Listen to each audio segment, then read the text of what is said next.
주지로서 그렇게 해서 내가 4월 24일 날 부주지로서 취임을 하는데 상당한 것이 많았죠. 문산 스님이 간곡한 부탁권도 종단에서 해서 총무원의 일체 경비를 지원한다고 약속했고, 그래서 4월 24일자로 취임해서 약 3년 동안을 컨테이너하고 한 대 짬짬면서 싸웠습니다. 예. 그렇게 해가지고 내 사업자인 쉽게 말하면 성우스님을 비롯해서 내 사업자 7명이 15건의 그 형사사건에 걸려돼서 전과 기록이고 벌금 물고 그렇게 됐죠. 여기 보면은 첫째, 소송과 본란이 종식될 때까지 모든 경비는 총무원에 책임 지원한다. 근데 실제는 2005년 10월까지 뿐이 지원 안 했어요. 두 번째, 수호에 실패하면은 책임을 전가하지 않는다. 뭐 경비라든지.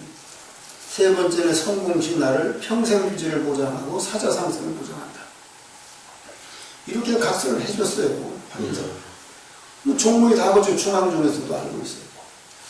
이와 같이 전제하에 주지를 임명받고 4년여 투쟁과 소송 끝에 2006년 말, 정확히 2006년 10월 16일인가 26일, 그렇게 2006년 말경에 대법원에 승소 판결함으로써 명시를 잡는 태우중 사찰이 되었습니다. 그렇게 이렇게 달라고 총무원이 요구를 하는 게 운산 스님이 봉소사를 평생유지를 스님 주기로 했는데 총무원 무슨 분이냐. 그래서 이제 평생유지 활약서를 써주면서 종단은 어려우니 스님이 봉소사에 불사를 하면서 평생 조금 갚으시오.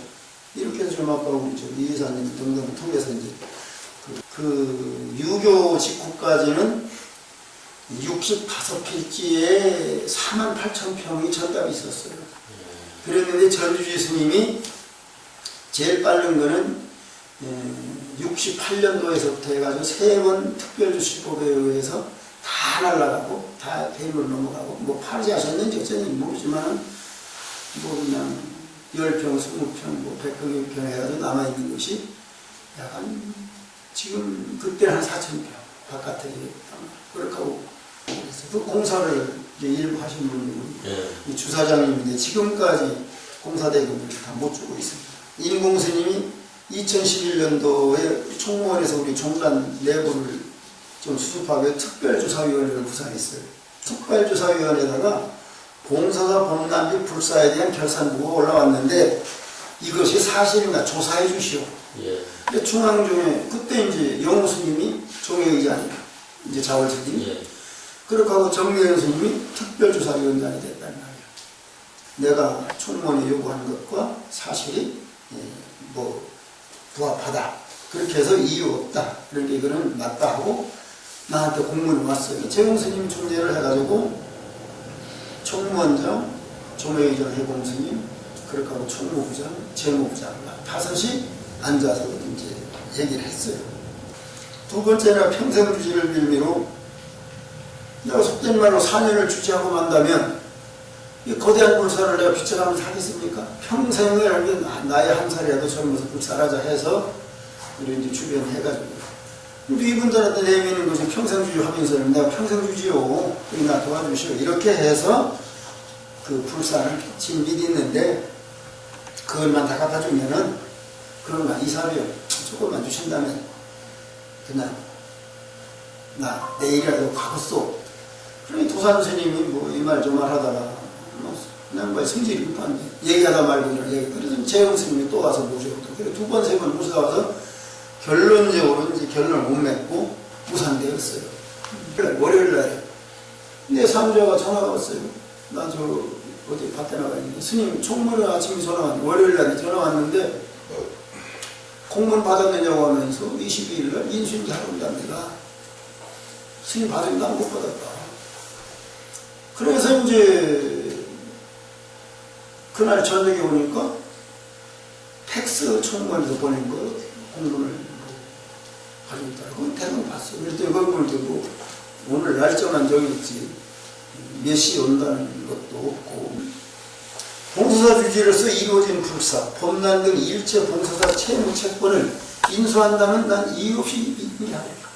선생님, 저희는 여기 와서 지금 총무도 맡고 있어요. 여기 그 신도. 신도로서 그래서 이제 이렇게 투자도 하고 했는데 좀 좋으신 우리 큰대님이 있어서 저도 돈도 좀 투자해서 기다리고 있고 이제 여기 잘 되기를 바라고 있는데 갑자기 이렇게 하는 바람에 지금 신도들도 다 분할이 됐어요. 총무원장이 되셨으면 이게 잘 되게끔 이걸 총무를 이끌어가야지. 이거 자꾸 불안을 시켜서 이렇게 해버리면, 예?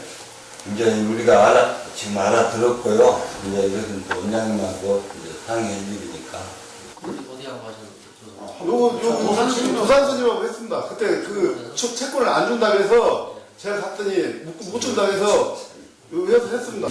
자주 만나서 대화를 이렇게 풀으셔야 될 부분이 많은 얘기에 어떤 뭐 법적으로 나와서 이렇게 뭐 덜컥 해결될 문제가 아니고 이제 그 내용 그대로 가서 말씀을 드리겠습니다. 할 말씀은 더. 예. 이것이 문제가 봉사사 문제가 아닙니다. 이거 들어오는 거 있지만 지금 이 군부대 땅이죠.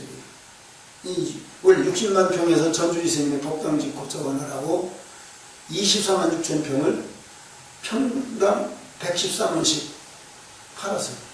24만 6천 평을 2,940만 원 받았다.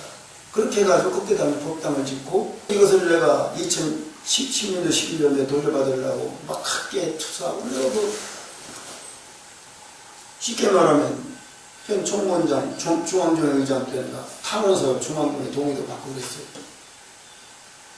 그래 그때는 이제 뭐냐 그러면 아직 국방부에서 필요하다 그러고 지금 이건 이제 공매설이 돌고 있습니다.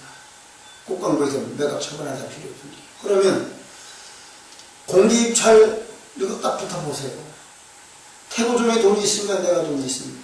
이것을 입찰해서 넘어간다면 저 봉선홍원 디스토에까지 1.6km가 맹지 길이 없어요. 이거는요 내가 주지를 하고 안 하고 도산 스님이 주지를 오시고 안 오시고 관계없이 이 부분은 한국불교 태고종과 봉서사의 생명이거든요. 중대한 일이다. 회장 정원무라는 사람이 올라가가지고 도산 스님한테 사행사를 받았어요. 근데 428평을 전체를 사행 생각을 해줬어요. 다음 생각이 듭니다. 그래서 일단 올라가서 뭐 종모에 붙여서 이제 호송수장한테 내용을 보내고 종모에 다음 주에 하니까 그때 상의하는 방법도 아무래도 당사자인 저 원장 스님하고 그 스님하고 나도 제발 빨리 이 문제를 해결해 주시면 나도 뭐 요즘 나이 70은 나이도 아니지만 뭐 늙어서는 좀 나도 편하게 살다 죽어야 할 거 아니에요. 예, 알겠습니다. 그렇게 하세요.